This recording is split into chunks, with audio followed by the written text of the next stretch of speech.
The following podcast is taken from a live broadcast on Inspire FM.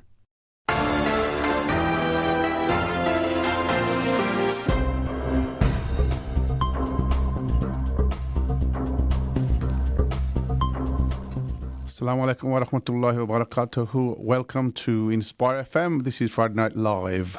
You're listening to myself, Zaffar, on Friday Night Live, Inspire FM 105.1 FM, and also Salam Radio Peterborough 106.2. Welcome to all. As usual, Friday Night Live is full of packed information, I guess, entertainment and I guess information that you require as a background to the headlines that you've seen throughout the week, inshallah. So we're going to talk about a couple of things. You can't have failed to notice that Sajid Javid, the Chancellor, is out. Boris has stomped his authority. He's out. And we're going to talk about what happened behind the scenes, basically. What's going on behind the scenes at number 10.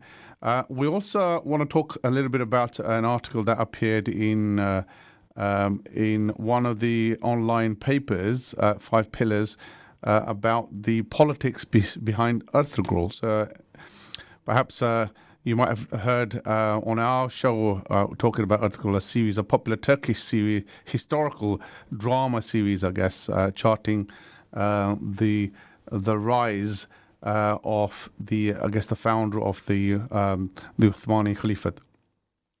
So we're going to have that, inshallah, in our 15 minutes or so. After that, we will talk about the uniform reduction of Post GCSE Courses, T levels, etc. You can find out a little bit more on that after 6:30. And we're going to talk about Ciara, Storm Dennis, advice on how to safeguard yourself in the storm. And then fly tipping at 7:30, inshallah. What's that all about? Did I ask for this? I'm not sure I asked for this. Change schedule. My producers have changed my schedule. I didn't prepare for this, right? But here goes. We're going to see how we get on today. Because I'll have, inshallah, talented and well-informed guests who are going to guide me through a minefield of, the news articles, etc., as they've appeared in the newspapers and online sort of prints. Okay, we're going to start off. We're going to have a conversation with Basit Mahmood. He's a local political analyst. I know he's been active in 1 or 2 newspapers as well. I'm not sure he still is. Assalamu alaikum, Basit. Welcome. Yes, so you've been on our show a few times before, and we've introduced you as being a columnist or writer or journalist associated with a particular paper. I'm not sure you still are. Are you still on? Yeah, I still am. I'm still at the Metro, yeah. So you're still involved. You actually work for the Metro. And I wrote about the cabinet reshuffle yesterday. Oh, you wrote? Right. Okay, that must have been interesting. So Sajid is out. Was he pushed? Was he pushed? Was he pushed? Yeah, he was. I think you if you push someone to a position whereby they've got no other choice to make, then they're pushed, even though it looks like a choice. Right. So in effect, they made him fall his own sword, right? I mean, the thing is, Boris, I think so. Dominic Cummings, who I think is the equivalent, and I think equivalences have been drawn between him and Steve Bannon in America. Oh, okay. You've got these interesting guys who for some reason think that they're anti-establishment. Usually white, rich men, like in this case, Dominic Cummings, who thinks, despite the fact that he went to a private school and went to Oxford and done all of that, thinks he's anti-establishment, and it's his job to change the way Britain, or represent, the real interests of the populist working classes. I mean, when they say working classes, we know they usually mean white working classes. We're not included in that bracket. And then what happened was, I think Cummings was the one who'd fired. So what happened? He'd fired Sajid Javid's aide without even telling him. And then Sonia, I think it's Sonia Khan last year. Yeah. And then yesterday, they. But how does that happen? I'm sure the cabinet, right, is subject to, I guess, the same HR laws, I would have thought, as people elsewhere. So but where's this guy? This guy. He's an advisor. He's a senior advisor at the ear of the Prime Minister, so he can basically in that way, I think it was clear that, I mean, this is all alleged and reported, but this is what we have to say, but be careful about, but it's clear that he was not very happy with Sajid, and he asked him, the Chancellors and the Prime Minister have always had a kind of tumultuous relationship, Gordon Brown, Tony Blair, and maybe he was worried, I don't know, Sajid Javid was going to try and build his own power base or run for office, and Boris, as we know, is a bit of a megalomaniac and doesn't want anyone to challenge his authority. Yeah, he's known to hide. He's known to hide in a fridge or two, isn't he? No, so if he, what everyone was saying yesterday was this whole reshuffle. There's one clear message, and that message is dissent will not be tolerated. Which I think in any modern government, any government in the world, it could be, or any system of government, dissent is important. People disagree with you, and if you're in the wrong, it's their job to show you the right way. And what was Sajid? Did he? His advisors were they his loyalists? I guess political loyalists. Normally, advisors are not necessarily elected, are they? No, but if you look at what Sajid was saying yesterday, he was saying these were incredibly hard-working people that had worked for the government, that had... but I think you have to look at the wider thing, right? What did Rishi Sunak, his replacement, agree to? His replacement agreed to a merging of the teams of advisors of number 10 and 11, basically meaning you ain't got your advisors anymore. They're all under my control. So I think it's a power play thing where... So in effect, basically, is number 10 and number 11 are one, but there's a figurehead chancellor. But he's quite, from what I gather, he's quite talented, isn't he? He's kind of come from a fairly educated family, married to... The bus. Sorry? I think it's become a cliche, the bus, son of a bus driver. No, I'm not talking about Sajid, I'm talking about Rishi, what's his name, the new chap. Oh, Rishi, but this is the interesting thing, right? What is... Rishi is someone who went to Winchester as a public school, let's be honest, and then he's the son of a billionaire. Yeah. Well, no less. No less. I guess he's married to the daughter of Infosys founder, isn't she? So. Yes. So not exactly run-of-the-mill working class, Bain experience. But there we are. He said it was be a cabinet of all the talents, but it looks like a particular group in society. But do you think Rishi? Because I guess because he's relatively new, he's going to toe the line, I guess, is he? But he's quite smart. He's smart, yeah. There's no doubt he's a smart guy, but he's got 27 days to pull off a budget. And you're talking about a post-Brexit budget. Yes. But so, I mean, it's interesting to see that they're saying that Rishi Sunak will toe the line. He's fairly new. And Dominic Cummings is the one who's really in charge. So, people, I saw that criticism. I think that's a fair criticism. A lot of, even Conservatives are criticising the influence of Dominic Cummings. So. Yeah, it doesn't look good. One thing I think is important to address about Sajid is, and maybe this is just for our specific listeners and given our kind of radio shows, that in Luton is that, this guy, people say he should have done more against Islamophobia. And they saw him as someone who didn't really do that, given that whatever his personal choice is, that's his personal choice if he says he's Muslim or not. But he was perceived as a Muslim.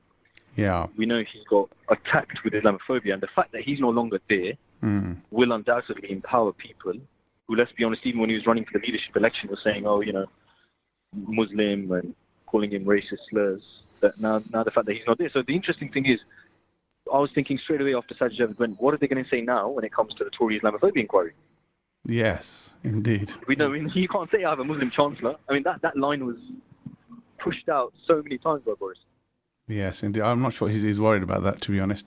But I think what's interesting, the way I read it is, and I might be wrong actually, but if you think about it, I think the big idea behind Brexit was that you replace Europe, right, with some other bigger economies, and you have free trade agreements with them, and things like America and Australia, New Zealand, and India as well. And having three people of Indian origin in the cabinet, basically, I think kind of goes in that direction, doesn't it? Kind of. Yeah, and that I'm not. It's important that we have people from ethnic minority backgrounds in that cabinet. Andrea Leadsom's replacement was, not Rishi Sunak, Alok Sharma. Yeah. Alok Sharma replaced him, and then you've got Suella, the Attorney General, which a lot of people, again, were very surprised by, because I think it was someone called Lucy Fraser that people particularly would get the job. But clearly he's trying to show that, it's a diverse cabinet. I think that's important, that part, but... what do you... I mean, I guess people must be wondering what Boris's game is. I know he's trying to sort of get stifle dissent, and he must have a game plan, something radical, I guess, which he fears that. Something radical is. I mean, some people were predicting yesterday, is Rishi Sunak going to open up the taps a bit more? Is he going to spend a bit more because Sajid Javid is quite a conservative, fiscally conservative, yeah. So he's not going to spend loads and loads of money. And Boris is. This is what I mean. My reading of it is as well. You've got this HS2, right? I don't think it's a coincidence that 2 days before he's like, my government has got the guts to do this. So this, multi-million-pound program that's been delayed, environmentalist groups are protesting against, and he probably thought, you know what, in order to keep what they call the blue wall. Yeah. White working class voters in the north, they don't want this to be a one-off. They know that they need to cement their position. And and the sad thing is, right, let's be honest, the Labour government isn't going to be able to dislodge the Tories. If you just look at it rationally, unless it has a massive landslide. Yeah. So he's looking to govern for 10, 20 years, and he's made that clear. So if you shifted your party now on the basis of ethnic populism, where it's no longer about civic nationalism, about ethnic populism or appealing to certain particular races and classes, then you've got to maintain that position in order for those people to vote for you again. Maybe Rishi Sunak is someone who's more willing and compliant to invest in parts of the country and be more fiscally open than Sajid Javid wasn't.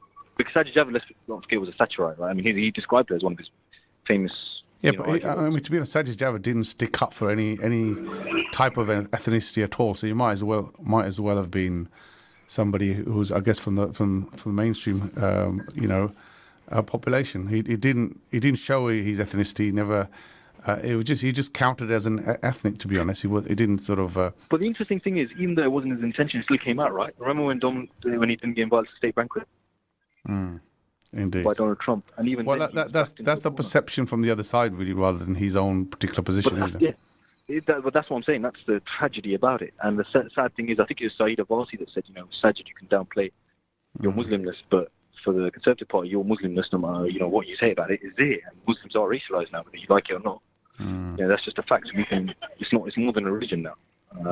Indeed. And I think that's the one slight thing I would say that people need to be aware of, is that not having him there sends out a particular message as well. That the worldview of Dominic Cummings that he has, and I would encourage people to go onto Dominic Cummings' blogs and read what he's been saying about the world for the last 50, 60 years, because this guy arguably has more power now than the Chancellor. He's the second most powerful man in the country, someone says that. So what now for Sajid then? Is that it? I think end of the line for him. Back benches. Sorry? Well, he's going back to the back benches. He's going back, and it was very interesting the way he worded his resignation. Right?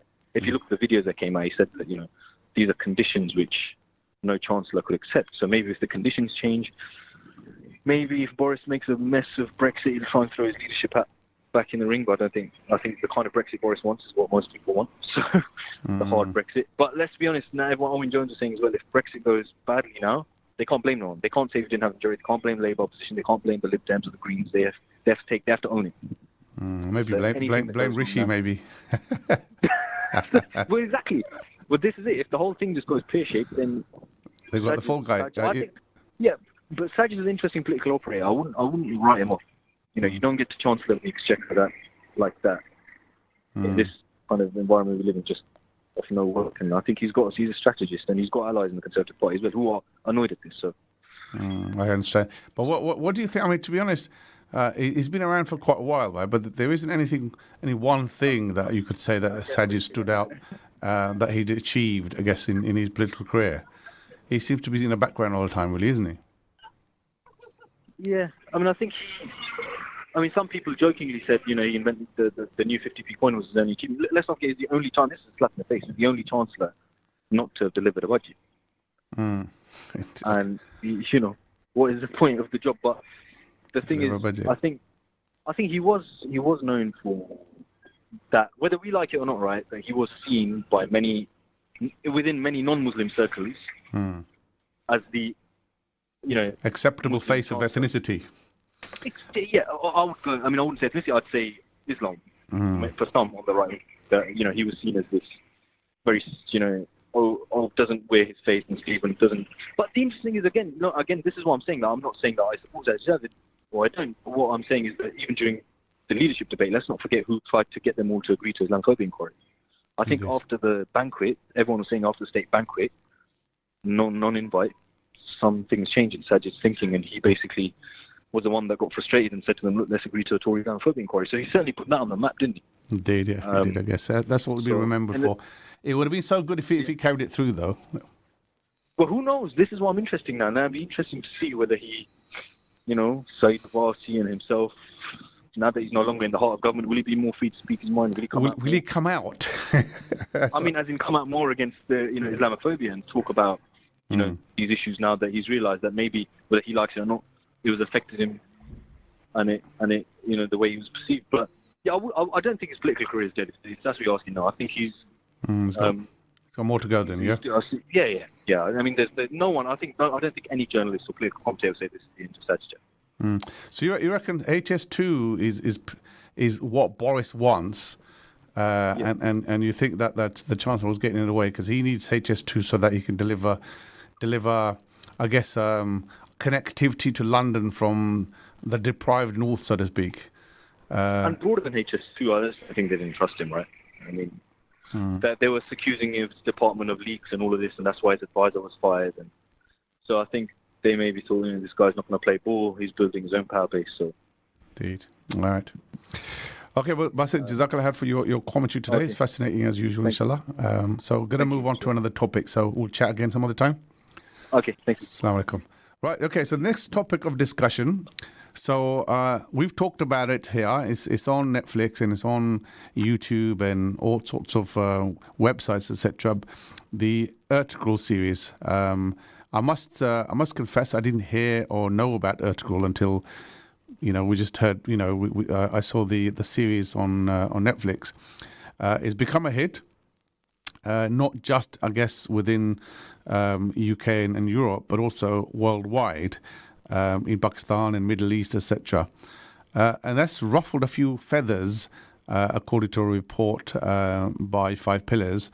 It appears that people in Egypt and Saudi, etc., appear not to encourage the, I guess, airing of that particular series. And I guess people aren't very happy about Turkey trying to, as they call it, project soft power through the media, etc. So with me to discuss that in a little bit more detail, I have Dr. Adil Osman. Assalamu alaikum, Dr. Adil. Wa alaikum assalam wa rahmatullah. Sorry, it's Idil, not Adil. My mistake. Idil, yeah. I'm sorry about that. Yes, I guess you're familiar with the Ertugrul series. I am, yes. Right. Okay. So, is there any truth to the fact that Turkey is trying to project soft power in the Middle East and try to recreate an environment akin to the Ottomans, and that's something legitimate for the likes of Saudis and Egyptians to fear? Okay. Well, let's take a bit of contextual approach. I'm an assistant professor in global media and communications, and these are the kind of areas that my research often focuses on. Yes. So what I would like to do is to sort of begin with the background to this story. Now, Turkey, for a while now, especially since Erdogan has been in charge, has taken a long view approach to engaging in the global stage. Sure. If you look at the activities that they've been involved in, they host the largest refugee population in the world. They are second largest member of NATO. Their engagement with humanitarian affairs and development interventions tend to take a human and civic-centered approach. And this is quite different to the conventional way that the majority or the sort of more powerful global actors, predominantly from the West, have been engaging in the global stage. So it's disrupting the way that global affairs are normally conducted. And this is sort of causing a threat or a perceived threat, especially to those who are allied with Western powers, in this case Egypt, but also other Arab actors such as Saudi Arabia and so on, because they normally are the sort of soldiers on the ground that enact the policies of the West towards those regions. That's the perception. So Turkey is also involved. That's the perception, right? So because Turkey is now engaging those areas, and it's taking a very different approach, and it's not dependent on forging alliances with Western powers, they're being seen as a threat. So now we're seeing this being projected in the sort of cultural spheres, right? Now, what I find really interesting is Hollywood has been very active in dominating the global cultural arenas. Sure. But you don't see anybody talking about the soft power of America being a threat. How many people have left their homes and their countries to go and seek the American dream? Indeed, yes. Nobody's talking about, because they've seen this on TVs and movies from Hollywood. They see America as this country of an American dream, and they can realize their ambitions and have a better quality of life and so on. So nobody's complaining about that. But Turkey now being at a global stage, and so obviously it's reflected in their cultural output, such as Ertugrul and other series that have also become really popular. This is now being seen as a threat. So I find it interesting, but I also think it's important to understand the political and the economic context within which these issues are being raised. Indeed. And I guess the context really is the fact that, I guess outwardly, the objection is to the fact that the Ottomans are trying to, come back in a way into their lives. I mean, that's the projected fear, but I guess there's probably more to it. Yes, of course. I mean, the Ottomans, that was an empire that existed in history. It no longer is something that exists. Just like the Roman Empire no longer exists, the British Empire no longer exists, although they would like it to be coming back. But so these are these are reigns and superpowers that existed in history. And so now what we're seeing is the cinema of these countries reflecting their own histories. I mean, we've had so many Hollywood movies that have been made about different aspects of American history. And so we don't see then threats coming out saying, oh, we're scared that America is going to try and recolonize the world. The same with Britain, so many movies have been done on the British history and particularly their colonial history, right? We've, recently, a couple of months ago, I actually went to see a movie about Churchill. Sure. You see, so and the movie about Churchill is the projection of British history. Sure. So again, what I find interesting is sort of the lack of consistent approach about analyzing these things. And the reason why there is a lack of approach of consistency is because Egypt does not have a problem, or the other Arab alliances of the West. They don't have a problem with Hollywood projecting American history, nor do they have a problem with Britain projecting their history, because they are alliances and their interest is aligned with the British and the West. But it's interesting you said about what interest. Like that with Turkey, right? So, but why? How come Turkey's managed to find it's part of NATO, and for many years it's tried to sort of be part of the European Union? How come Turkey is now all of a sudden on the opposite side, and you see the Arab nations being seen more aligned to the Western interest? What's the story behind that? I think the internal politics in Turkey has changed. So before Erdogan's period, I think there was a much more Atatürk influenced politics, which was more Western friendly. That's why there was a long campaign for decades trying to actually join the EU. And so there was much more of a worldview that was projected towards the West. And so alliances and politics and cultural outputs that were more Western friendly were being put out. Now, I think the politics of Turkey has shifted towards more nationalistic approach and actually thinking about the better interest for Turkey and not necessarily trying to align themselves with the West. So with if you look at the way that they've approached the refugee situation, for example, so instead of trying to join the EU, what they've instead looked for is the benefits that they would get in terms of trade policies, in terms of trade agreements between the EU and Turkey, they forged those similar agreements, but through the way that they've managed the refugee crisis without having to join the EU, right? So I think the shift in political outlook within Turkey has changed, and that is now perhaps being seen as a threat to the traditional alliances of the West. Indeed.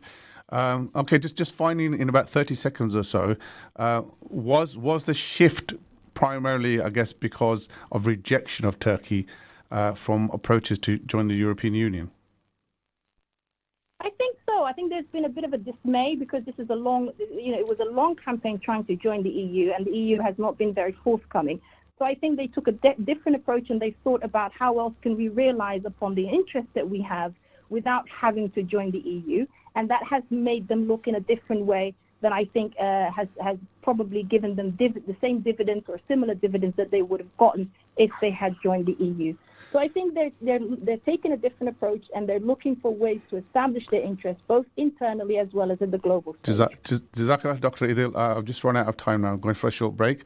Thank you very much for your contribution today. Inshallah, we'll speak again at some other occasion. Jazakallah. Assalamu alaikum. Thank you for having me. Wa alaikum assalam wa rahmatullah. Assalamu alaikum, this is Atif Nawaz. Listen to Inspire FM shows in your time by heading over to inspirefm.org or listen on Apple Podcasts or Spotify.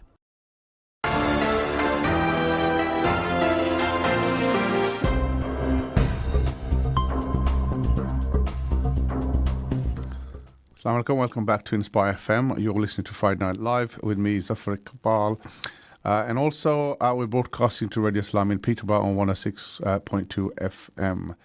If you want to ring in and join us to discuss any of the topics, our number is 01582481822, or you can text and message us on 07779481822. Before the break, we were discussing the cabinet reshuffle, and we talked about the politics behind the Ertugrul series, why some countries in the Middle East are worried about the influence of, I guess, Turkish media or Turkish historical dramas. So we were talking to Dr. Idil Usman, who's a senior lecturer at University of Loughborough.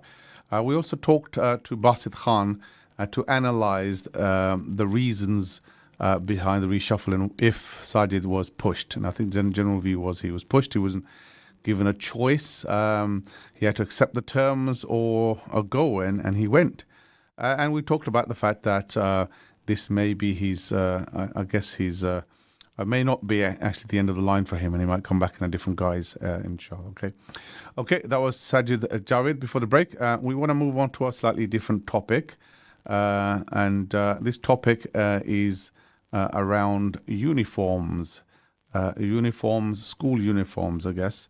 And if you've actually sort of, if you're an avid listener of Inspire FM, you would have, I guess, remembered a number of appeals, a number of campaigns that we've done around poverty to do with uniforms. There are many children who in schools who are not able to afford school uniforms, and I guess there's some moves in the Parliament to try and introduce a bill which will make affordable school uniform at the heart of the school uniform policy, inshallah. So we're trying to get hold of somebody from Level Trust. So Level Trust is an organization, a local organization, I would say, that we Inspire FM has worked with before on previous, I guess, campaigns to try and purchase uniforms for struggling families, I guess, who are struggling to sort of get the funding together to purchase uniform. So can I welcome, I guess, Jane Malcolm, Chief Executive of Level Trust to Inspire FM. Hi, Jane. Hello, hi. How are you? I'm good, thank you. Yes, how are you? Brilliant, excellent. Thank you very much. Right, okay. Can you tell us a little bit more about this new initiative or new bill that's going through Parliament to do with school uniforms? Yes, as I understand it, it's a private member's bill that MP Mike Amesbury had the chance of putting forward. And I believe that at the heart of the bill is putting the cost of school uniform as the highest priority for schools when they're deciding on their uniform policy. So in other words, it will ensure that school uniform across the whole of the UK is affordable for the majority of people. So it was the title of the bill was read, I believe, on the 5th of February, and then it will go to be debated for the first time on the 13th of March. What effect is that going to have? Because I mean, uniforms. I don't make a judgment, but the school uniforms tend to be, I guess, slightly cheaper than normal clothes anyway. So what difference is this going to make? I don't actually think that's true. We did a recce of all school uniforms across Luton, Right. and the average cost of a high school boys' uniform in Luton for the whole thing is £258. So that includes everything from your PE kit, your shoes and your coat. But that's a huge amount of money. So if your child is starting in a high school Sure. in year 7, you would be looking to fork out around about £250 to get their whole uniform. Now, I don't know about you, but I would rarely spend that on something for myself when I would expect that to last for years and years, let alone for a child who's going to grow out of it within a year. So I would say school uniform for a lot of children is the most expensive item of clothing that they own. So I guess you're right. I mean, I was just comparing item to item rather than the entire sort of collection of items that go on to make the uniform. So in essence, is this telling the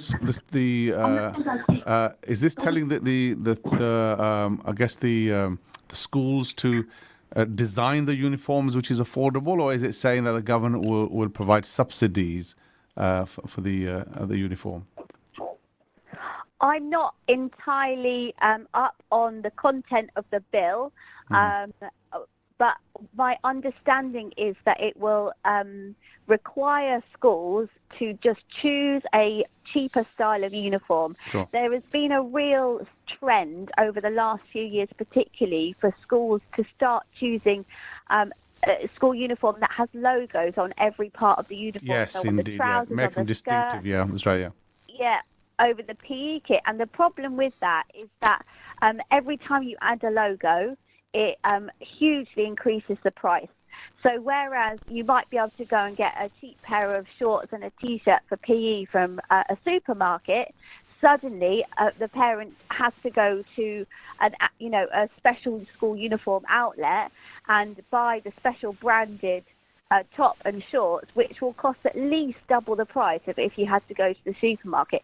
So that is one thing that really ups the price, and I believe that it's part of the bill that they're going to suggest that logoed items have to be kept to a minimum, and that, as I say, that most uniforms should be easily purchased from a supermarket. Yeah. So I mean, you've been involved in this area for quite a while, I guess, in terms of campaigning for affordable uniform. How widespread is that a problem within Luton, say, for example? Well, schools really vary in how they deal with it. We've got some schools that really understand it as an issue.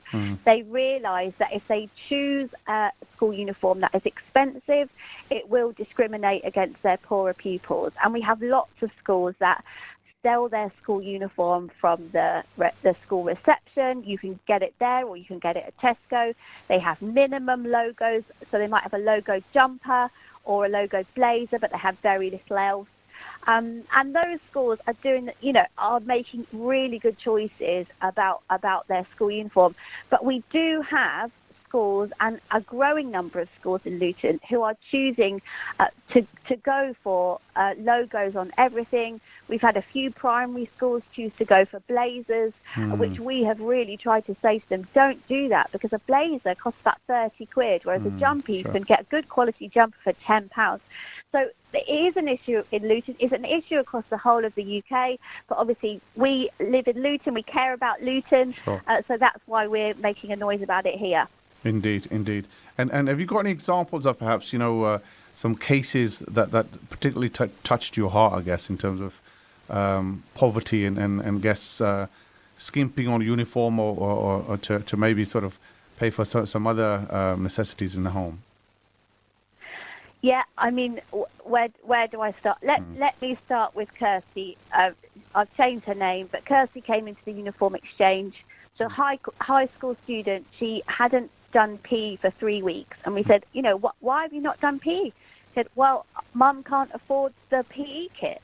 And so because she didn't have the logoed PE kit, her PE teacher had asked her to sit out, and she'd missed PE for a whole 3 weeks. And I'm sure the PE teacher, I hope the PE teacher didn't realise that her student couldn't afford the uniform, and that's why she couldn't take part. I'm sure she didn't, because I would hate to think that a person would deliberately exclude a student because they're poor. Yeah. But in that situation, that is what was happening. That student couldn't afford that PE kit and therefore was missing PE. We've had other examples of young people coming in on a school day to the uniform exchange, and we say, why are you not in school? And they say, well, we don't have the school uniform, so we can't go in. So we obviously get them their uniform and they go back to school. Other situations, we did a survey recently with parents, and one of the questions we asked them was, how, in the past, have you ever used credit cards or payday loans to pay for uniform? And 50% of the parents we asked said, yes, in the past we have had to use credit cards or payday loans because we genuinely cannot afford to pay for it any other way at that time. And luckily, because of the uniform exchange, they've come in and used us instead. But that, when people we've got 46% of our children living in poverty in Luton. Wow. And when families are it's a huge number. And when families, poverty, whatever you want to think about the politics behind it, poverty is poverty. It means people can't afford basic things. Sure. And so 46% of our children are from homes where they can't afford basic things. And so if you're going to be charging 30 quid for a blazer, that's always going to discriminate against children who can't. One last story, and because I could talk about this forever. Sure. We're working with some amazing students across Luton schools who are sharing their stories of poverty in school. And one student told us that his friend who had been really the life and soul of their friendship group. He knew he was from a poor family, and his school uniform, his blazer, became really tight, and his trousers became too short for him, and he started having the mick taken out of him, and his mum and dad couldn't afford the new one. He used to go and spend time in the library instead. He withdrew from all his friends, and he lost his whole friendship group purely because he was embarrassed about what he looked like, and mum and dad couldn't afford the new uniform. Because they were prioritising food over uniform. Yeah, exactly. Or bills, or whatever it is. We had a parent in recently. We saved her 100 quid on her school uniform, and she said to us, "Thank you. I can go and pay my electricity bill now." Yeah. And that is what families are having to deal with. Indeed. Well, to be honest, it's certainly an eye-opener, to be honest. 46% of families say that's a lot of families, that is. Okay, thank you very much. In our town. Sorry, was that sorry? I just said it is in our town. In our town, indeed. And that's the thing, it's the town that we all care about. And indeed, so even if that's not, even if that's not you or me, it's our neighbours and our friends. And absolutely. I think that's why this should be a Luton issue that we're all passionate about and doing all we can to support people. Absolutely. I think this is a good point to, I guess, to sort of close on. Thank you very much. I've got another story to cover in the next sort of 15 minutes or so. Jane, it's really been an eye-opener today. Thank you very much for those, I guess, heart-touching stories, I would say, basically, of I guess, people that live within that town that we don't know a lot about. I mean, we may judge from a distance, but we really, I guess, look to see what's behind the headlines, really, isn't it, in terms of what you see? Yeah. Okay, Jane, thank you very much for your time again, and I guess we'll speak again. Thank you. Bye. Cheers. Thank you very much. Bye-bye. Right. Okay. God. Okay. That was a really sad story that we heard. Inshallah. So we're going to move on to the next item of discussion today, which is around still to do with schools, I guess, but this is more about education and some of the education courses being no longer available. I've got Semi Akram, who's the Deputy Principal of the Shared Learning Trust on the line to talk about that. Assalamu alaikum, Semi. Hello, sorry, Samia. Sorry? Samia, my name. Samia. Yeah, sorry. Samia. Yeah. I do apologize. That's all right. I'll have to take it up with my producers here because I've got Semi here Oh, yes, please do. on my crib sheet. Yes, indeed. So I'm not sure whether you heard some of the stories around the first the uniform story. Any comments on that at all? I think the fact that 40% of our children live in poverty just really sums it up. And what you tend to see is in the winter, you will tend to see that the children kind of don't wear coats because actually they can just afford the blazer and then they can't afford coats. But there are support mechanisms in school, and I know we definitely make sure that we are keeping an eye on every single child, and we do offer a lot of support and help to all families as well. Brilliant. But I think that conversation can go either way. But I do understand 46% is a very, very large number. It is and indeed. especially with all the benefit changes, etc. When families need to prioritise. And if you've got a couple of children going to school, then that's an extreme amount. It's a multiplier, isn't it? Indeed. Okay.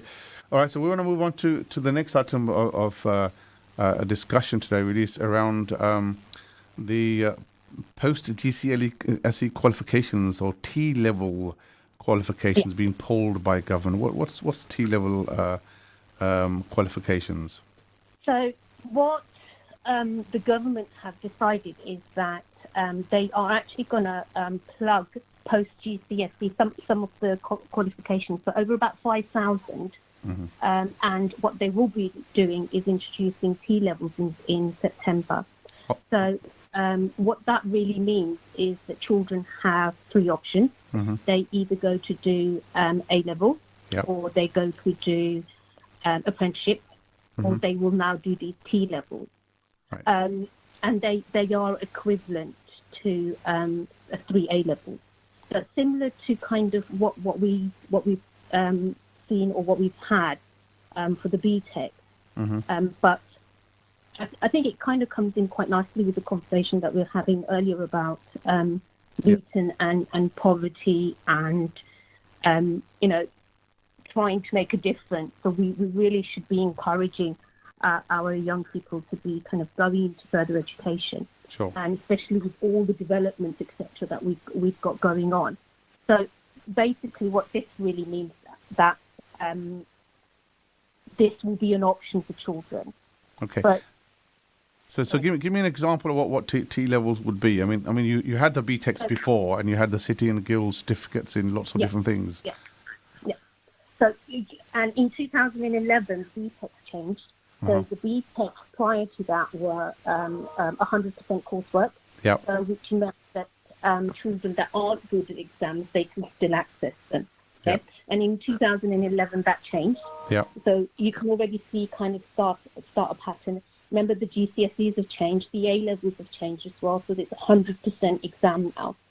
And the T-levels, what this means is that there will be some elements in the classroom, there'll be some outside, but what every child will have to do, and actually adults as well, what they'll have to do is they will have to do 45 days unpaid work in an area of their studies. And that, I think the concern is that aspect will be quite difficult, because if you are a child that comes through with, issues at school, not really happy kind of thing, then having to do those 45 hours of unpaid work will be hard. And I think the other factor also will be, finding appropriate work as well, and finding work that they will like, and that's challenging as well. So I think all the qualifications, like I mentioned, the BTEC, the GCSEs, the A-levels, they are hitting for vulnerable children. Right. But they are hitting the children that find school hard, that find studying hard. So that, I think, is quite a worry. So I guess it's, I mean, you talk about a difficulty. It's 45 hours throughout the year, I guess, isn't it? So 45 hours. Sorry, 45 days. Sorry? 45 days. 45 days. That's quite a lot, actually. That's about 315 hours of work experience. 300, okay, that's quite a lot, actually, because I think it's quite difficult to get 1 week. And if you think about, but again, to kind of get on to the A-level equivalent, you still need your GCSE maths, you will still need your English. And, over, 70,000 teenagers in the UK don't get a GCSE grade 4 or above, not even one single one. And then, and the fact that further 136,000 do not get a single GCSE at grade 5 or above. So if you're kind of looking at, so what's the option for those children? But what we seem to be doing is we seem to be kind of narrowing the education system, and it seems to be more for, exam children that can do exams, and then we're kind of getting rid of what's really needed for the children that are disengaged. So I'm still trying to find out. I mean, you described actually what the difference is. And the difference is basically some will be course based, and some is going to be job on the job experience. But those type of things are already available, weren't they? Because I mean, you had like City and Guilds and stuff like that was already there. Like I remember. You could do a kind of like a City and Guilds course in bricklaying, whereas there was some studying involved and then some actual practical works. So what's changed? What's different? But those practical work would have been, say for example, Barnsley College was a great example of somebody that would provide you with that practical work on site. What we're now saying, or what these T-levels are, that you actually need to be with an employer. Right, and you need to think about it from an employer's point of view, that if you're going to offer, 315 hours of work experience for free, to somebody that for free, to somebody that's potentially being disengaged in school, has struggled in school, I don't think you'll have the time or the patience to kind of deal with all those issues that individual faces. So it will be a struggle, and trying to find those kind of places, even for schools as well, because we even struggle with work experience. Indeed. But trying to find those places, I think that's going to be a big challenge for everybody. All right, okay, and okay, this headline also talks about the fact that there's a reduction in funding, 40% of the funding of 12,000 post-16 qualifications. So what's been pulled to introduce this then? Is that the old City and Guild stuff, is it? Or? So it is, I mean, some of the qualifications that they mention are the ones where they've got, a few students on there. And I think there was one about aromatherapy for students with that are blind and they can't see. But for those students, that's important. And for those students, that's still accessing something. So they are reducing the courses by 40%, and which basically means that if an education establishment still runs those courses, they won't get any money to kind of pay for resources, pay for staffing, etc. But I guess the apprenticeship route, I guess that would be quite, I guess, for some people at least. Anyway, we're focused on, I guess, people who are perhaps, I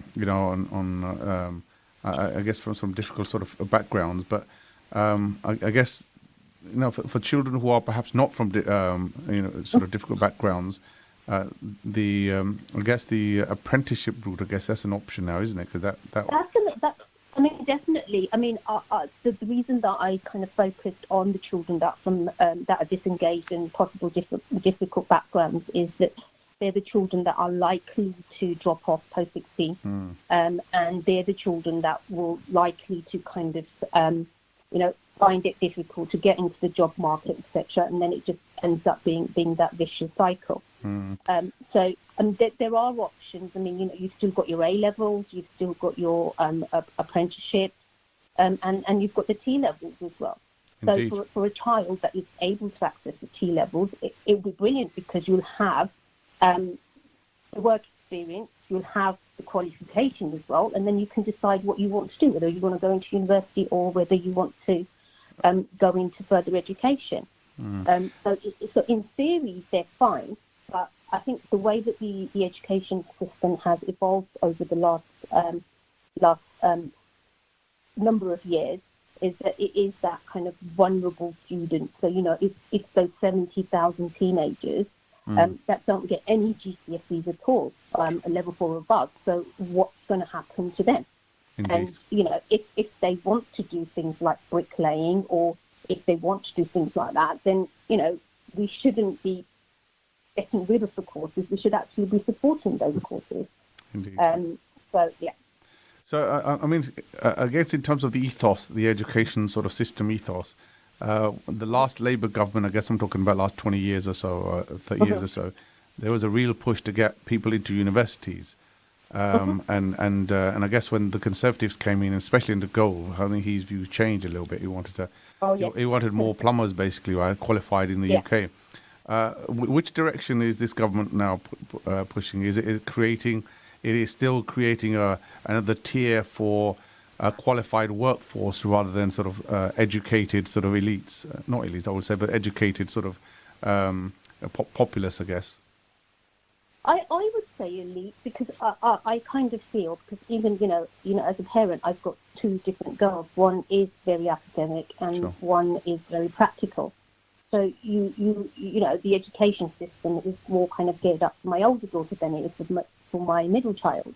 Sure. So I think it is, and it's that, we talk about Luton, and we talk about the potential here, and we don't have, we've got what's happening at Luton Airport, the kind of future. We've got amazing kind of facilities there, but yet we don't seem to attract the students from Luton, or the young people. I think we should have actually, perhaps I'm running out of time, but that was a very good point. Perhaps if you had a bit more time to discuss that, that definitely seems to be the case, and I've actually personally experienced that.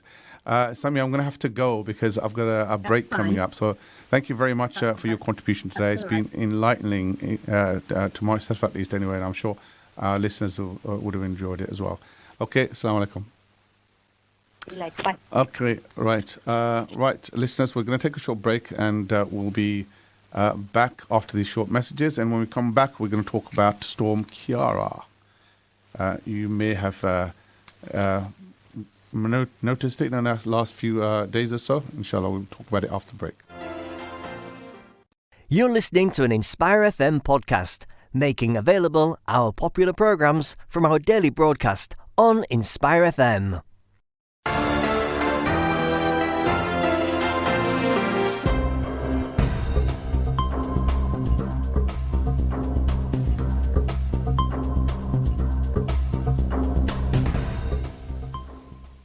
Welcome back. You're listening to Inspire FM 105.1 FM. This is Friday Night Live. My name is Zaffar Iqbal.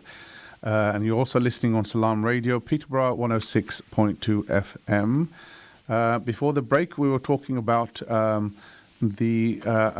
bill being introduced in Parliament to try and alleviate some of the costs around school uniforms, which is a welcome introduction of a bill, and hopefully it will pass and bring relief, I guess, to an estimated 46% of the families within Luton who are having difficulties buying or purchasing school uniform.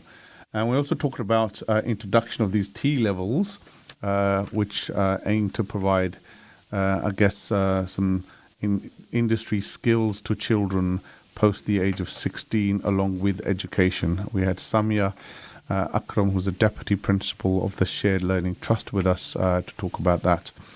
We're going to move on to something slightly different. We're going to talk about Storm Ciara and then Storm Dennis. Now, I heard about Storm Ciara, but I guess Storm Dennis is a new one. And these are names given to storms these days, named storms. And apparently Storm Dennis is on its way. Storm Ciara is the one that hit Luton, I guess, over the weekend. There was, a few tiles, a few fences blown over. And then we've seen some images of lorries and trucks being blown over on the motorways. We have actually quite a few guests on the line to talk about how to prepare, I guess, for these storms which are on our way, and whether there is actually a changing pattern for the weather. So first of all, I want to talk to Lucy Davies. She's the Green Flag Manager. So I guess she'll be able to talk about the quote-unquote chaos.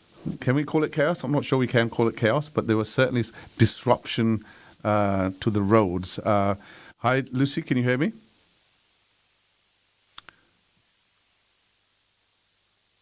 Okay, hi, Lucy, can you hear me?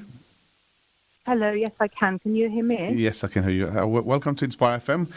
You're listening. You're on the Friday Night Live program. My name is Zaffar, and we're talking about, I guess, Storm Ciara and Storm Dennis. I guess from your perspective, you had experience of Storm Ciara.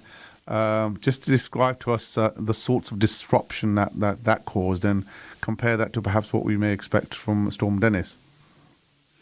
Well, Storm Ciara has really created a huge amount of havoc for us throughout the UK. And although it's now calmed down quite a bit, I mean, we experienced a real rise in the number of breakdowns that we usually attend at this time of year. Last week for Storm Ciara, it was a really, really busy period for us. And only too soon, we've now got Storm Dennis on the way. And although Storm Dennis isn't expected to be quite as bad as Ciara. Oh, okay. The problem is that it's still, we're looking at possible wind speeds for up to 75 miles an hour. That's still, a really big storm. And the problem is that we're still clearing up after Ciara. So, in fact, another storm so quickly after Ciara is going to really compound the situation. And coupled with the fact that it's actually the start of half term this weekend, and then we've also got Valentine's weekend. So we have a lot more people on the roads than we usually would. In fact, about 10% more. And in fact, this weekend alone, we're expecting to attend in the region of 55,000 call-outs, and that's equal to about 19 every single minute. So it's a really busy weekend for us. Indeed. Okay. And tell us some stories, basically. I mean, is in a storm, I guess it's the high winds and the lashing rain, I guess. But what was the sorts of causes of breakdowns that you noticed with people on the roads? So one of the main causes of breakdowns is, I think, when you get a storm that comes on very quickly, you get a lot of flash floods.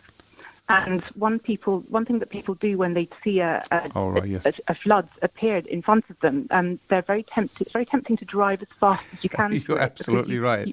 You want to get out of it quickly. And I've done the same. I've made the same mistake myself when it's caused a lot of damage. So we have a lot of breakdowns from people who've tried to go. You can't tell how deep the water is. So indeed, yeah. People have tried to drive very quickly through it, and actually that's the worst thing you can do, because the water goes, if it's deep enough, it'll go into your engine and you'll grind to a halt. So we attend a lot of those. I think if you, the advice is, if you do have to go through a bit of flood water, is actually to turn around and go a different direction. But if that's impossible, then you can just jump out of your car and put a stick into it and see how deep it is. And then if you do really have to go through, just drive as slowly as possible. So okay, so as slowly as possible. So I guess crawl through it rather than splash through it is what you're saying. Yeah, crawl through it to avoid it splashing up, and that's actually much the safest way of doing it. Sorry, go on. Yeah, I was going to say. So I guess whichever method you use to cross it, whether you splash through it or crawl, aren't certain cars actually, the air inlets that they have, aren't they sort of, I guess, vulnerable to sort of water going up anyway, regardless of whether you drive fast or not? Yeah, some are. I mean, I guess the rule is, some people have cars that are stand cars. Like if you've got lucky enough to have a Land Rover like that, you're probably okay, and they're much higher up. But it tends to be slightly older cars that have engines lower to the ground that are more easily affected by flood water. And I own a Golf which is about 20 years old. It's a great car, but it's fairly old and it doesn't doesn't like water at all. So it actually broke down when and I got rescued, which is fine, and we got it going again. But it was quite tricky. So that's typical of something like that might happen to us. And I mean, it's a lot of things like flat batteries, which that's sometimes an effect of really heavy rain, as well as another thing to avoid is debris having fallen on your tree, a tree or part of a tree, or debris from a building having fallen on somebody's car while they're out and about, and perhaps breaking the windscreen. We get all the normal problems as well, which I guess is just a matter of people making the right checks before they head out. We get people running out of petrol, for example, which is it sounds silly, but people, even though it's a storm, people sometimes get distracted and forget to fill their tank up properly. So it's lots of things like that. But there are lots of things that you can do to avoid all of this. And I would say this might sound obvious, but when a storm like Ciara or Dennis is due to land, really you should reconsider whether you travel at all. And I would absolutely recommend that if you're going to, you should just avoid this at all costs unless you absolutely have to. And then there are various things you can do to make sure that you're safe if you really do need to make the journey. Indeed. I mean, you just kind of painted a picture, of somebody maybe just trying to splash through a kind of like a flooded road. And then the thing is, once you get stuck, you're stuck. You can't even get out. Your car's broken. Can't get out. You can't get out because if you get out, right, you can get flooded. So you're proper stuck, aren't you, in that situation? So indeed. So I mean, I guess in terms of preparations, now you've got warnings of Storm Dennis coming up. I think you're as an organisation, perhaps you're extra prepared, I guess, for that to come. We are. I mean, we've got all our call centres are prepped, and we are expecting a big volume of calls. And one tip I can always give to people if they do have to make an essential journey is, I mean, Green Flag and any other rescue companies will have an app that you can download before your journey. And if you do break down and you need to make a call and try and get rescued, then you actually are much quicker. You get through probably quicker using the app. Indeed. So it's worth doing that just in case. But and I guess the added advantage of that is that you'll know the location. So from the app, you don't have to describe exactly where you are. Yes. Yeah, exactly. So it just might be a faster way of them getting to you. And there are lots of other checks that you can do before you head out. First of all, and some of them are obvious, but just plan your journey. Look online and see if there are disruptions. You might. I was talking about floods just now. There are lots of roads that suddenly have to be shut off because of floods, so you might have to go around a closed road or an alternative route. It's good to know that in advance, otherwise it could hugely delay your journey. Another thing whilst you're out, when it's really windy, to help you be safe. For example, if you're getting in and out of a car, people forget that you can open the door and a gust of wind can get hold of it, and they can have a really big effect on the damage they can cause on the hinges. We've known car doors to be, probably older car doors, to be ripped off by wind altogether if someone's opened it at the wrong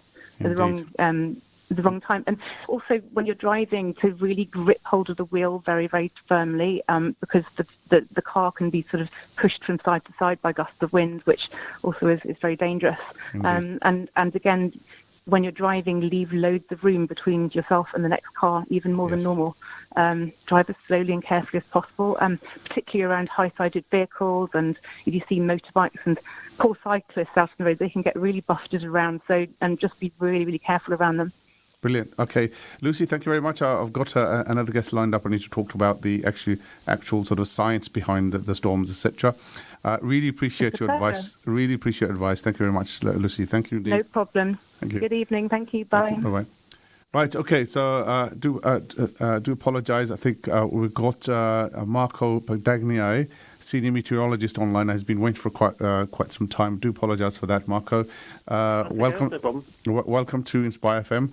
I saw the note on my system here to say that you've got only a handful of minutes actually for us. But I just really wanted to... that long, but I'm happy to speak. Yeah, it's fine. Excellent. So just wanted to understand, I guess, this is the season of storms, or is it at least out of season now? What's the story? No, I mean, certainly the winter time is generally when we get the most unsettled weather, all driven by a very powerful jet stream at the moment. The jet stream moving across the Atlantic and pushing storms towards the UK. The main reason for the two storms we're seeing just recently, Ciara and now Dennis, is down to some big temperature contrasts occurring at the moment across the north of America. We're seeing some very cold air pushing down from Canada into central parts of America, and that's sort of moving up against some very warm air that's across the east coast and down towards Florida. And when you get the contrast between those two big temperature differences between the cold and the warm, you're generating a very powerful jet stream, and that's allowing these vigorous low pressure systems to develop and to get swept across the Atlantic towards the UK as well. So that's why we're seeing these particularly deep areas of low pressure at the moment. Usually we caught the tail end of the storms and hurricanes, I guess, in the Caribbean, because that's the region. Right.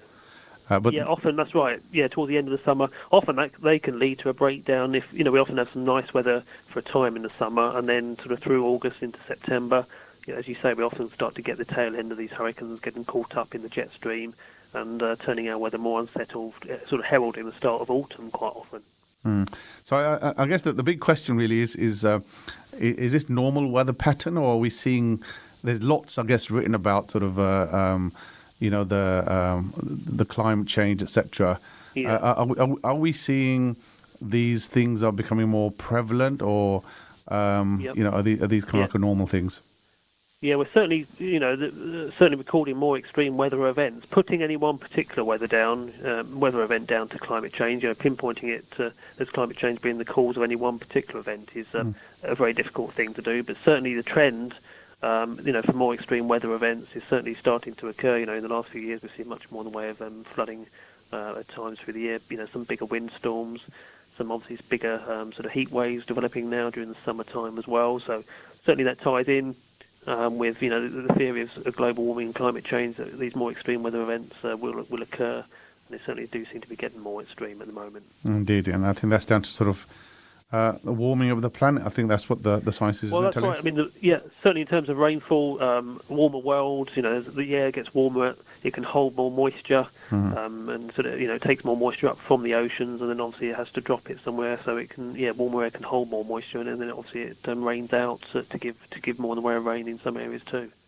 Indeed. Okay, and so this hurricane, Storm Dennis. Tell us how the naming happens. Is there some sort of a convention that you use, or is it just random names? No, it's actually the public actually choose the names. And we pick out the most popular names at each start of the season. The season runs from September to September each year. We've been doing this now for I think about 4 or 5 years. And each year we ask the public to suggest a series of names for storms. And then the most popular ones get chosen, and then we from that we go forward. We're also joined by Met-Era, our colleagues in Ireland, and also this year as well by KNMI, our Dutch colleagues. So we have names, some Irish names and some Dutch names as well in the mix. So you basically spot the formation of a storm or a hurricane, and then you put a message out to say what do people want to name it? Is that how it works? Exactly. The whole idea of the warnings we issue are to sort of help make people more aware of impending bad weather, and also to help them prepare for the bad weather as well. The warnings we issue, we base them on how confident we are in a certain weather event happening, and also the impacts they're likely to occur as well. It's based on a traffic light system. We go from green to amber. And sort of green, yellow, amber and red, where green is a sort of situation you'd normally expect for this time of the year, just a standard, for example, a standard rain or wind event. And then as we go up through yellow, amber and red, we're expecting greater impacts, and we're also more confident in a particular weather event occurring. And obviously with Storm Dennis, the next few days we've got some a mixture of yellow and amber warnings in force. Right, so Storm Dennis is more severe than Ciara, is it, or less? Ciara. Certainly in terms of rainfall, it looks like it's going to be a bigger rainmaker. We're likely to see much more in the way of rain more widely across the UK. With Ciara, we saw more of a wind event for that particular one last weekend. We saw gusts of wind to 70 to 80 miles an hour, whereas for Dennis, we're looking at winds generally inland 50 miles an hour, locally 60 or 70 around the coast, so winds about 10 miles an hour or so less than with Ciara. It's still obviously strong enough to cause some problems. I think we're still going to see some branches coming off the trees, the odd tile coming off the roof, and the problem is, of course, some structures are weakened now after Storm Ciara. Indeed, in any case, so they're more prone to being having issues. But with Dennis, we're certainly seeing more rainfall, and again, the ground's already saturated following on from Ciara and from recent rainfall in the last few days as well. So we don't need much more rain to cause some flooding issues. And certainly flooding could be an issue, I think, especially across some southern and western parts through the weekend. Indeed. And I guess, I mean, you mentioned a couple of factors in terms of rain and wind, etc. But when you're categorizing, the storms, what are the different factors that you kind of use to decide whether it's an amber or yellow or red? Well, it's actually our chief forecaster, the head forecaster on duty, that speaks to various responders around the country, emergency responders and various other organisations to see how they might be impacted based on what we're expecting. And then from that, they can then formulate the warnings. But the general trend, as I say, is four things, obviously, to be expecting more severe conditions as you work your way through from green to yellow to amber and red. The only ambers we've got in force this weekend is for rainfall for some southern and western parts of the UK. It's mainly on the hills, especially towards the moors in the southwest, the Welsh mountains, Cumbrian fells and parts of southwest Scotland. There we could see some particularly heavy rain. It's called orographic rain. Basically, when the rain comes in from the southwest, the hills push the air up that much more quickly and much more vigorously and help to generate some particularly heavy bursts of rain over the hills. So it's those sort of hilly areas out towards the south and west. We potentially could see up to 3 inches of rain, sort of 50 to 80 millimetres in some parts there. Wow. But certainly a wet and windy picture everywhere, So I guess in terms of the forecasting technology, how's that improved over the years? Because I do remember, I guess, I'm old enough to remember there have been some famous cases where some of the storms have been missed or... Certainly the 1987 storm, wasn't well forecast. Technology now is so much better. I'm not too sure what the actual verification figures are, but I think our 5-day forecasts certainly are as good as our 3-day forecasts were.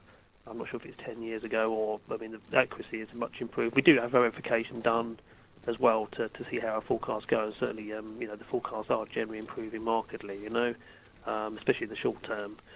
Seasonal forecast is still quite an early, a young science, but it can give a trend at least, a sort of usable trend for some of our customers who find it helpful.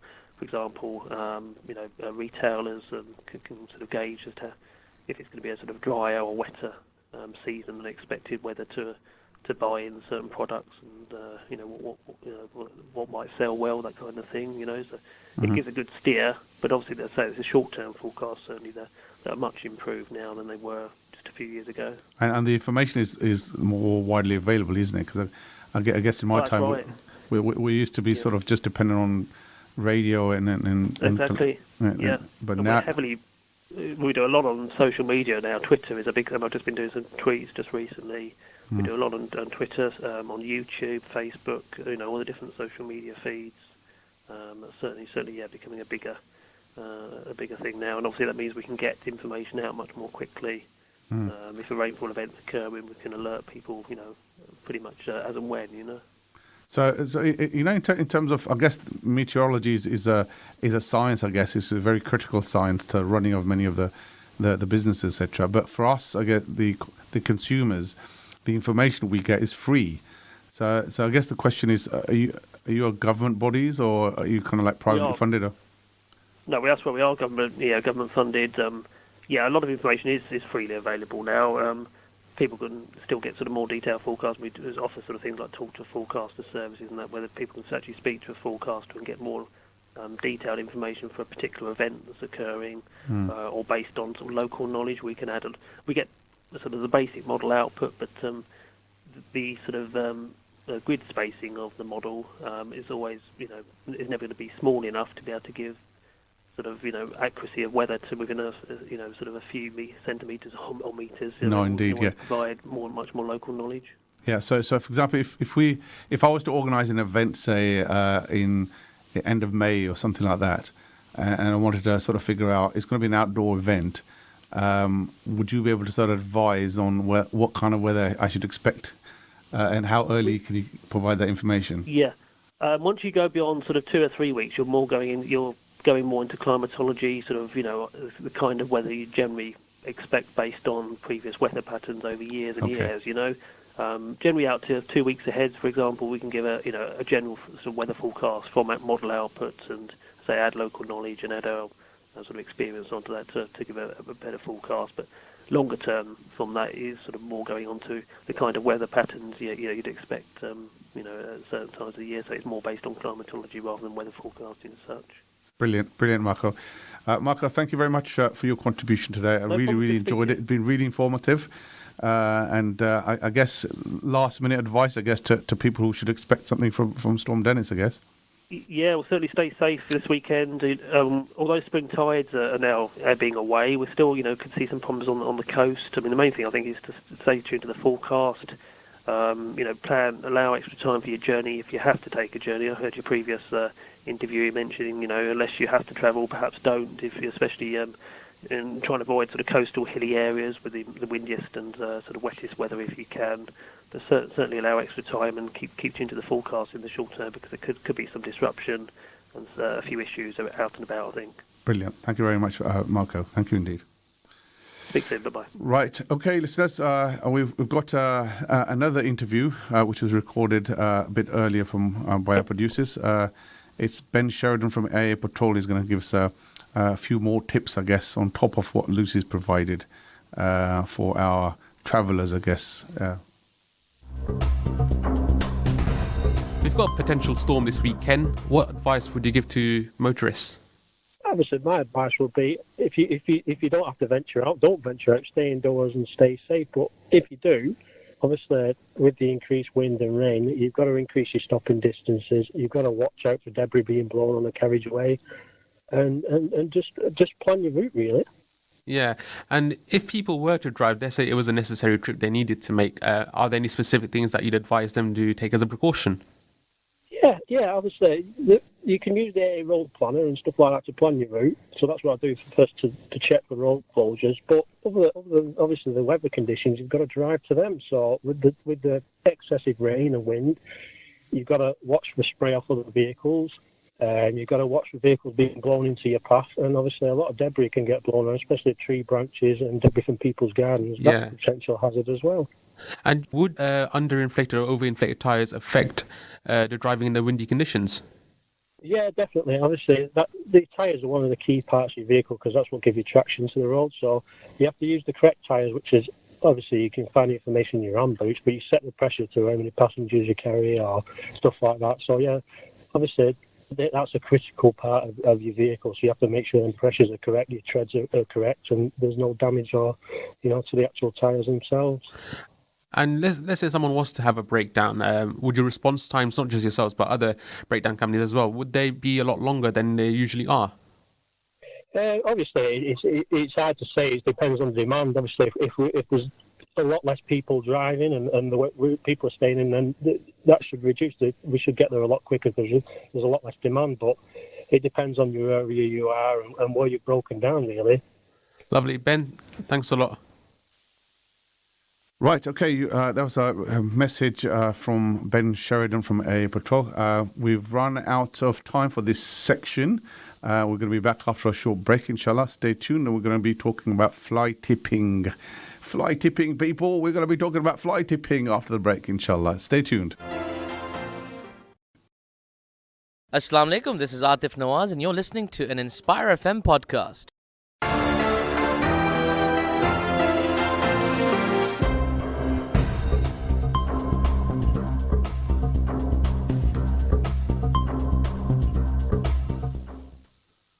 Assalamu alaikum, welcome back. You're listening to Inspire FM 105.1 FM. This is Friday Night Live. My name is Zaffar Iqbal.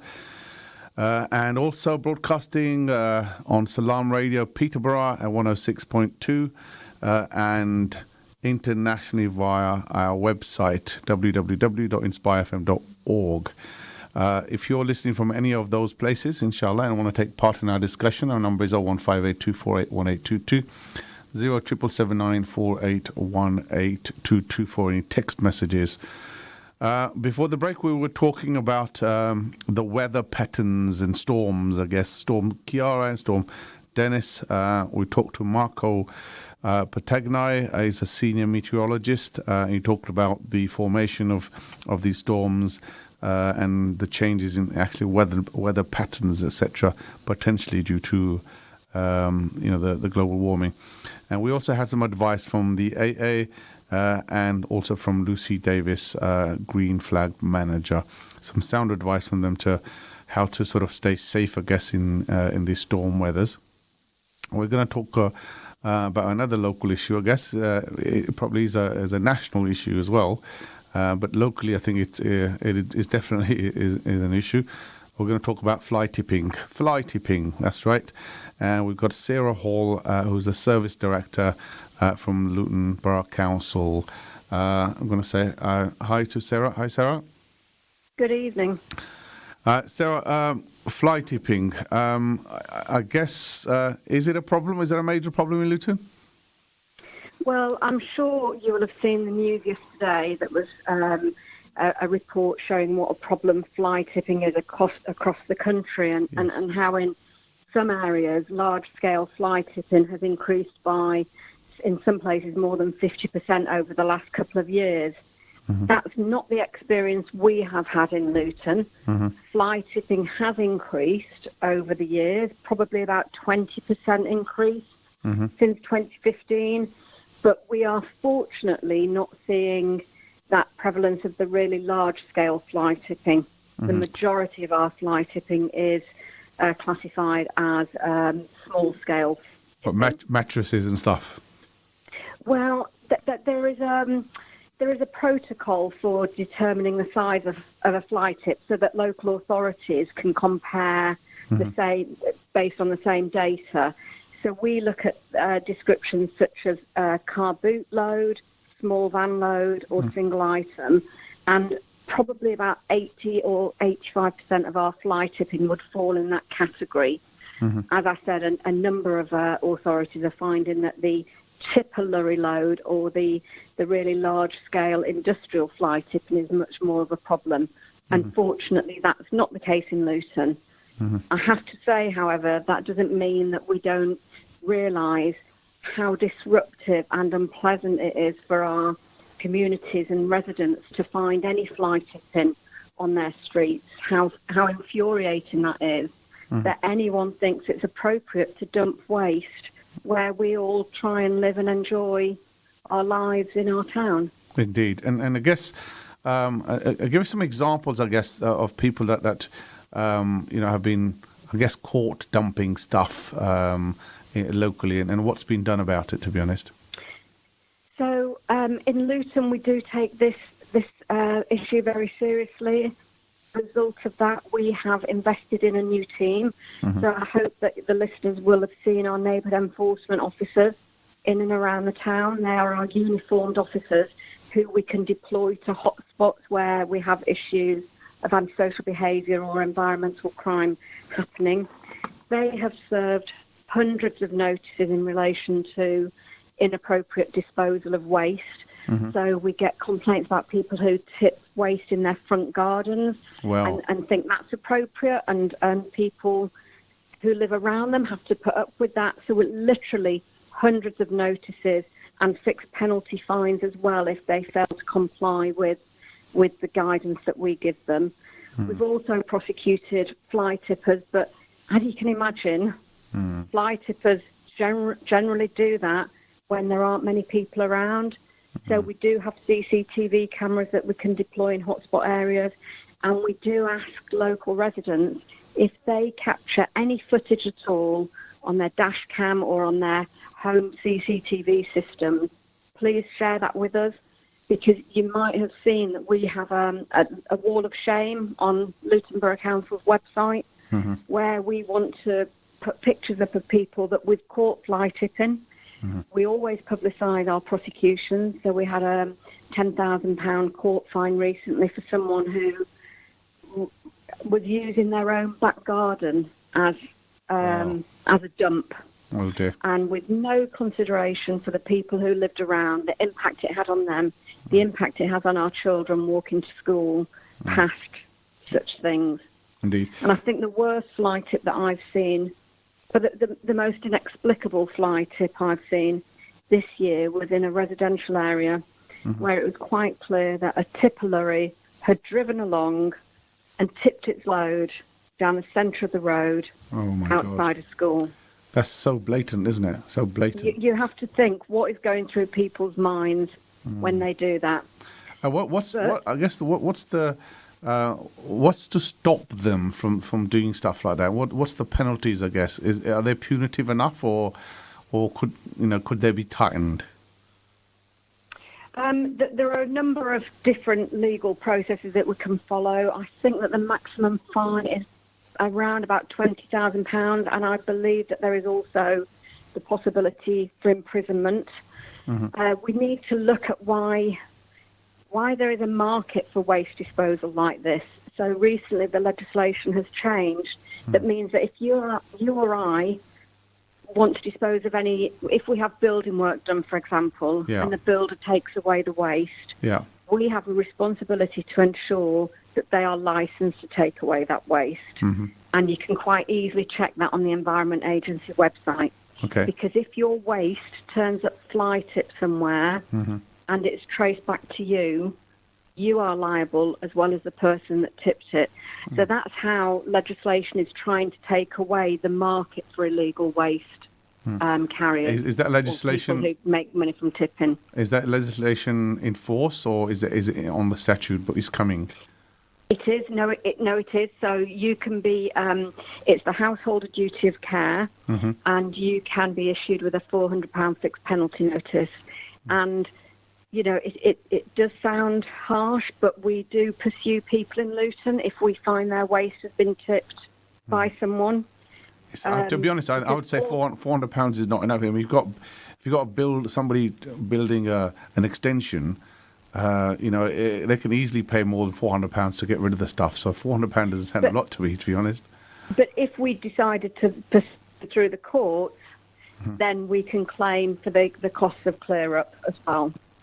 Indeed, okay. And if we pursue someone through the courts, the ultimate penalty is that you end up with a criminal record, and that has a massive impact on a number of elements and aspects of your life. What sort of people are you seeing who do these type of stuff? Are they kind of like the occasional person wants to get rid of the rubbish, or they're landlords, or they're builders, or what kind of is there a pattern to some of these stuff? A complete mix. Right. A complete mix of people, from professionals who you might not expect to do that sort of thing, to tradespeople, to people who are just a bit lazy. Indeed. And obviously have little respect for our town and everyone's ability to enjoy their neighbourhood. Indeed, you're quite right. But I guess in terms of alternatives of being available, so I'm a householder. I haven't got a car to take my rubbish to the designated tip. What options have I got then to get rid of my rubbish? I've got a mattress, or I've got some garden rubbish I need to get rid of. How do I get rid of that? So Luton Council offer a bulky waste collection service. That's £27, I think, for up to 3 items. And it's free if someone in the household is on benefits. So that would be the first thing to consider. If you were looking at having to ask someone to come and take away your waste, we would say get on the Environment Agency website and look for a licensed waste carrier that operates in Luton. Don't allow someone to knock on the door and take your waste away. You can sort of guarantee it's going to end up fly tipped, and you will be pursued for that offence as well as the person that tipped it. And what sort of... Sorry, go on.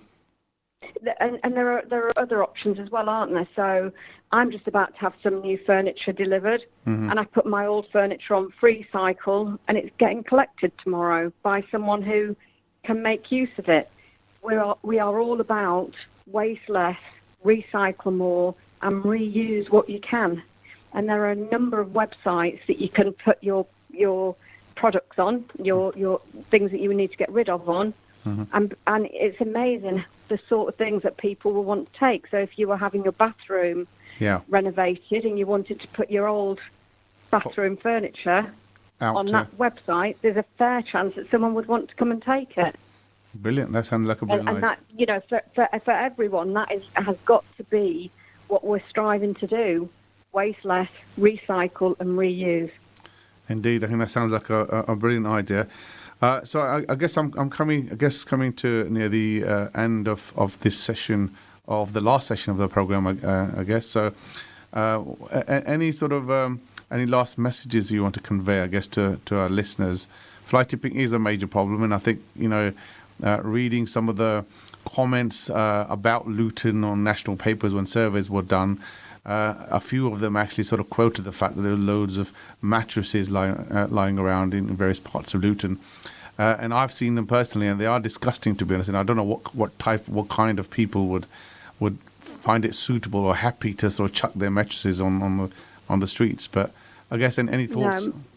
Sorry. Me neither. I don't know what goes through people's heads. All that I would like people to understand is that we do take it very seriously. We've put our money where our mouth is in relation to that, and invested in a new team.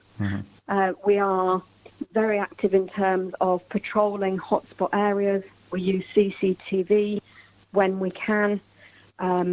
We've got a number of initiatives like the Wall of Shame, and I would like anyone who's thinking of maybe disposing of waste inappropriately to be looking over their shoulder to see where we are, because we are absolutely committed to making a difference and stopping this from happening. Indeed. But I would also say, remember, Luton isn't unique. This was in the national news yesterday. It is, and I think it's a national problem. And I think the national newspaper article talked about gangs, of professional gangs who actually fly tip. So again, I guess from what you're saying, the issue's got to be tackled both from supply and demand side of things, I guess, isn't it? Absolutely. We aren't seeing that organised criminal gang activity in Luton.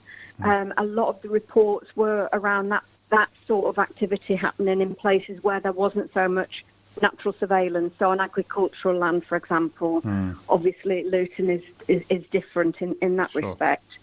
But we are part of a group, an enforcement group with our neighbouring authorities, because we recognise that people operate cross borders, and so we're sharing information.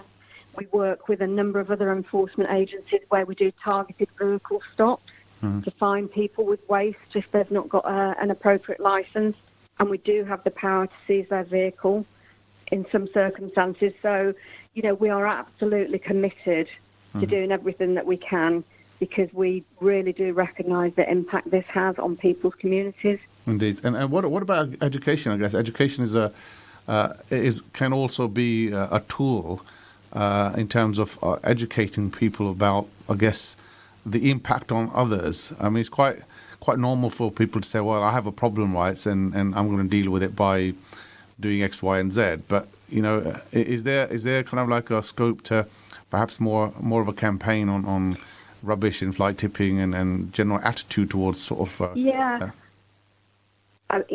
obviously we do have waste education officers who do a lot of work in schools around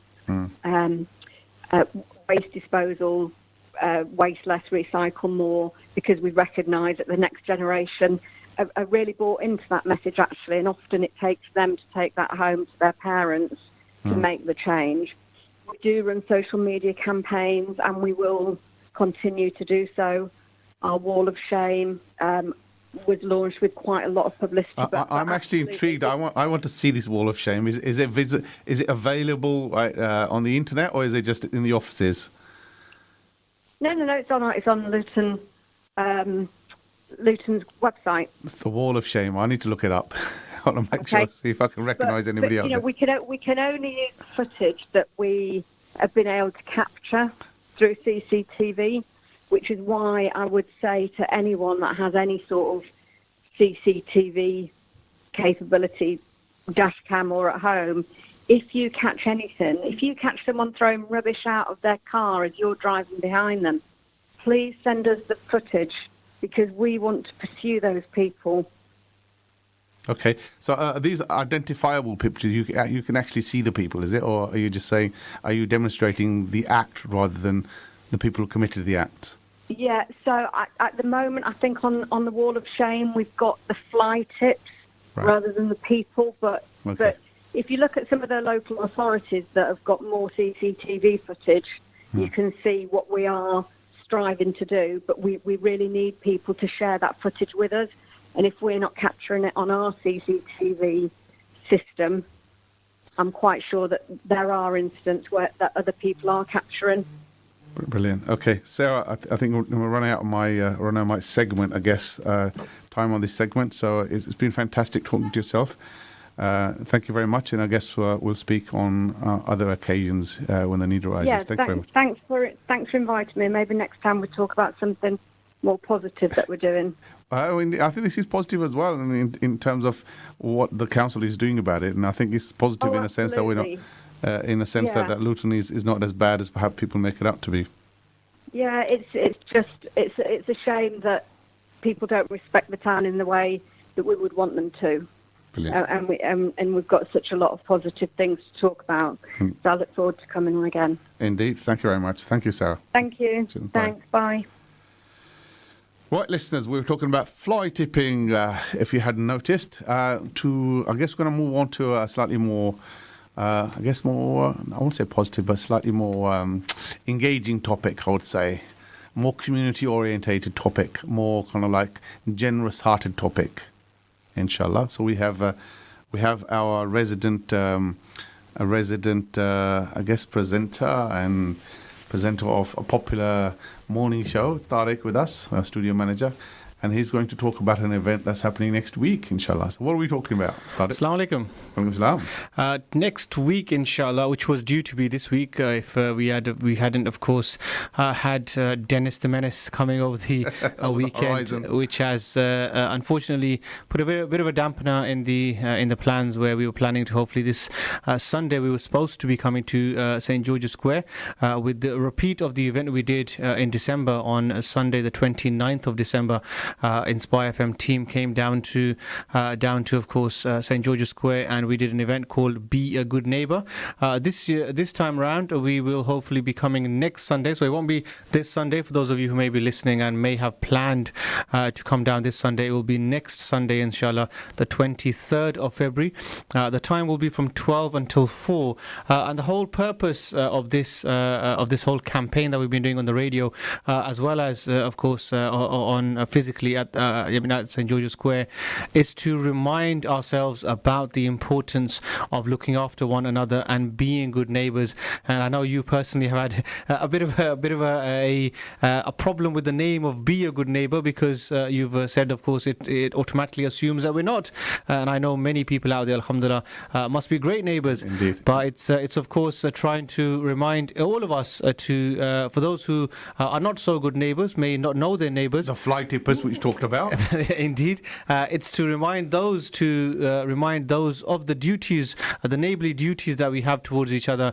And of course, for those who are already good neighbours, maybe sharing a few things that we could do extra for our neighbours, which you don't sometimes think about. And again, similar thing to the topics today. For example, Zaffar, we've spoken about a lot of the advice generally from many of the websites. And anywhere you will be looking at over the next couple of days will be, if you do not need to travel over the weekend, please do not travel, stay at home. Indeed. And this sometimes will cause a problem, especially for maybe the elderly, maybe the vulnerable, who may be in need of food, for example, or who may have just forgotten to get the weekly shopping, for example, or may have a set day on a Saturday or a Sunday. So if you're in a position where you're able to go tonight, there's many 24-hour supermarkets around in Luton. If you're planning to go tonight because you're thinking that you want to get it out of the way, you don't want to come out on the weekend, just knock on your neighbour's door. Just ask, have a friendly video chat, ask them if they may need anything. And again, you can of course get that for them. Or of course, if you are in a position where you do see some damage over the weekend, whether it's broken fences, whether it could be broken windows or panels of all sorts. I know there's been a number of reports of all sorts of damage. Then offer your assistance and help to your neighbours, because it's at these times that we need one another. And I think it's very important for us to come together and to see how we can be there for each other. Absolutely, and I think that's the purpose of this campaign. And as you know, I think Inspire FM, we do a number of campaigns throughout the year. And I guess the objective, the ethos behind them is more about community engagement and in some ways trying to live the advice that is contained in the life of Prophet ﷺ. Try to follow in his path. And I think he did many of these things in terms of supporting neighbours and supporting sort of the elderly and the poor, etc. And we want to try and live that and make an example of that. And I do get your point about the names, etc. Names are important. I think people interpret them in different ways, and people can take, if you're told be a good neighbour, I think they can take it in a different way. But the intention is clear. Of course. The intention is that what we want is we want people to care about others, and that's the key thing, really, isn't it? Most definitely, and I think, as you mentioned, regarding the life of the Prophet ﷺ, and there are many examples from the life of the Prophet that we can see as to regarding neighbours. And again, and I'm sure this is a story which everybody is familiar with, regarding the story of the lady who used to throw rubbish in the path of the Prophet ﷺ, and on the occasion which she didn't, and when the Prophet ﷺ went to find out about her, she was ill that day, and she of course was shocked to say, well, you mean look at my character and kind of attitude towards you, and look how you're reacting towards me. And I think this is what we need to we don't need to necessarily only be nice to those who are nice to us, but also be nice to those who may not necessarily be nice to you. And I think sometimes just by going out your way and showing good character, and I think good character, we are often told from an Islamic perspective, it's like a mirror, and it will mirror off good as well, inshallah. So if we actually display good character,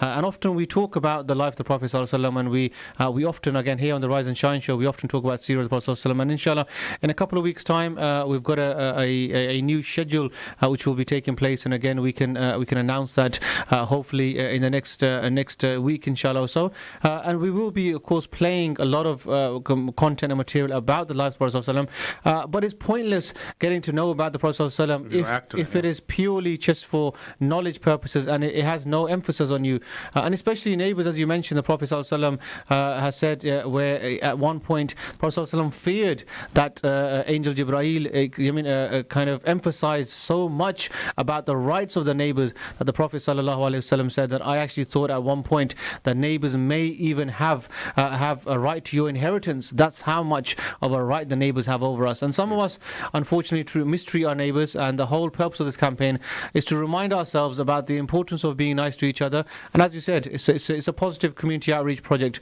to remind us all, inshallah. Indeed. Okay, so I think the final note before we go, I did want to talk about another topic today, which was around the coronavirus. Yep. And I wanted to talk about the fact that Pakistan is one of the countries which has actually decided not to evacuate its citizens from China. And it's an interesting story. We didn't get the guests, I guess, to speak about it today. But there is a hadith actually which says along the lines that if you're affected by or afflicted by a plague, you're in a location where you're afflicted by a plague, the advice is you don't leave. Okay. The advice you don't leave, right? Because you are actually spreading the plague. And I was desperately trying to sort of get some quotes from hadith here to support that. I really wanted a sheikh to talk about it, actually. It's an important topic. Maybe you can pick it up next time. Yep, inshallah. And it's important. The other thing is to remember is there's a lot of scare stories about the coronavirus and etc.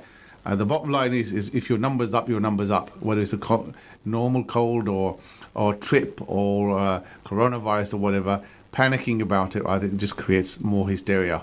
And I think, one of the things that we wanted to cover today was the fact that I think in some ways Pakistan's done stood up basically, right, and stood up for a principle. And our principle is that you don't infect other locations. If your people are there, right, if they have life, Allah will protect them. If they don't have life, right, then they will die, whether they come back home to Pakistan or whether they remain in China as well. So I think that was would have been a fairly sort of interesting discussion, inshallah. Anyway, listeners, we've got about 30 seconds to go, inshallah, before the close of the program. I hope you enjoyed the session today. We had varied topics. We talked about very different things, some local, some national, some international.